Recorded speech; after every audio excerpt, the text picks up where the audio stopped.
कुल्लू में फीस वृद्धि और छात्र संघ चुनाव बहाल करने की मांग को लेकर के अखिल भारतीय विद्यार्थी परिषद ने राज्य सरकार के खिलाफ प्रदर्शन किया। इस दौरान एबीवीपी कार्यकर्ताओं ने सरकार का पुतला फूंका, जमकर नारेबाजी की। वहीं एबीवीपी का आरोप है कि हिमाचल प्रदेश विश्वविद्यालय और कृषि विश्वविद्यालयों में फीस में करीब 22 से 25% तक की बढ़ोतरी की गई है, जिसे संगठन ने छात्र विरोधी फैसला बताया है। कार्यकर्ताओं ने वर्ष 2013 से बंद छात्र संघ चुनाव को दोबारा बहाल करने की मांग उठाई। प्रदर्शनकारियों ने पुलिस और प्रशासन पर शांतिपूर्ण प्रदर्शन में मार डालने का आरोप लगाया। एबीवीपी ने चेतावनी दी है कि मांगे जल्द पूरी नहीं हुई तो आंदोलन तेज किया जाएगा। विधानसभा घेराव भी किया जा सकता है।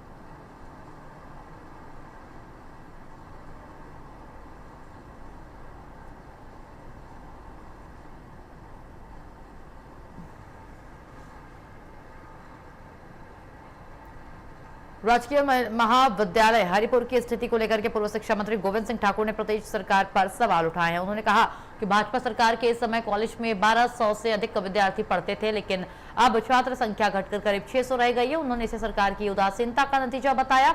गोविंद सिंह ठाकुर ने कहा कि कॉलेज में नए विषय शुरू नहीं किए जा रहे हैं और परिवहन व्यवस्था प्रभावित है।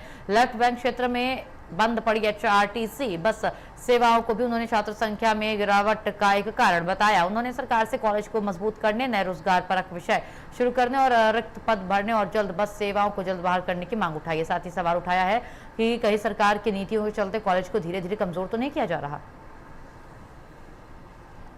विधानसभा क्षेत्र का एकमात्र महाविद्यालय हरिपुर, जहां पर हमारे समय में 1200 साढ़े 1200 के लगभग छात्र और छात्राएं हुआ करते थे।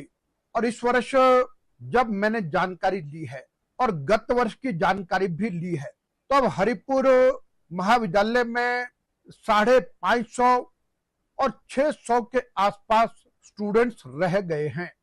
और मैं कहूंगा कि क्या वर्तमान कांग्रेस की सरकार, तालाबंदी करने की सरकार, क्या इनका यह विचार तो नहीं है कि हरिपुर के महाविद्यालय को भी बंद किया जाए और उसको समाप्त करने के विषय में मैं यह विचार कर रहे हो?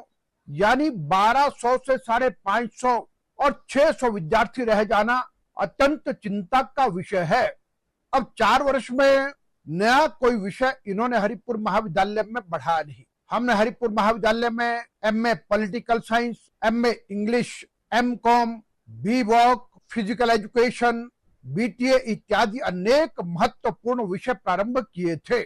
और मैं कहूंगा कि जहां 1200 से अधिक बच्चे बढ़ने चाहिए थे, इन 4 वर्षों में स्टूडेंट्स इतने कम क्यों हो रहे हैं, इस पर विचार करना अत्यंत आवश्यक है। और इसलिए मैं कहूंगा कि इस दिशा में कोई ना कोई काम वर्तमान सरकार को करना चाहिए, नहीं तो एक समय आएगा कि साल दर साल जो बच्चों की संख्या घट रही है, ये क्यों घट रही है। और मैं इसका एक और बड़ा कारण ये कहूंगा कि वर्तमान कांग्रेस की सरकार ने लेफ्ट बैंक में हमारे समय में जिस तरह से एचआरटीसी की बसेस समय समय पर चला करती थी, बच्चों को आने जाने के लिए बसों में जगह मिलती थी और बच्चे समय रहते कॉलेज पहुंच जाते थे और घर वापसी के लिए पहुंच जाते थे। अधिकतर वे एचआरटीसी की बसेस बंद कर दी हैं। और उसके साथ हमने हरिपुर कॉलेज और लोगों को जोड़ने के लिए जहां 17 मील में व्यास नदी पर पुल बनाया था और वहां से आगे बढ़कर के हमने कॉलेज होते हुए एक मोटरेबल सड़क का काम प्रारंभ किया था, और जिसके कारण से राइट बैंक के बच्चे भी वहां पर आसानी से जा सकते थे। लेकिन 4 साल इस सरकार को हो गए हैं, 17 मील मोटरेबल पुल से लेकर के अभी हरिपुर कॉलेज होते हुए जो सड़क मनसारी तक जुड़नी थी, उसका काम भी बंद करके रखा है। और हर दिशा में सरकार फेल है। और विशेष तौर पर यह शिक्षा का क्षेत्र जो अत्यंत महत्वपूर्ण है, और हरिपुर महाविद्यालय को और अधिक स्ट्रेंथन करना आज समय की आवश्यकता है, ताकि हमारे कॉलेज बच सके। मनाली विधानसभा क्षेत्र का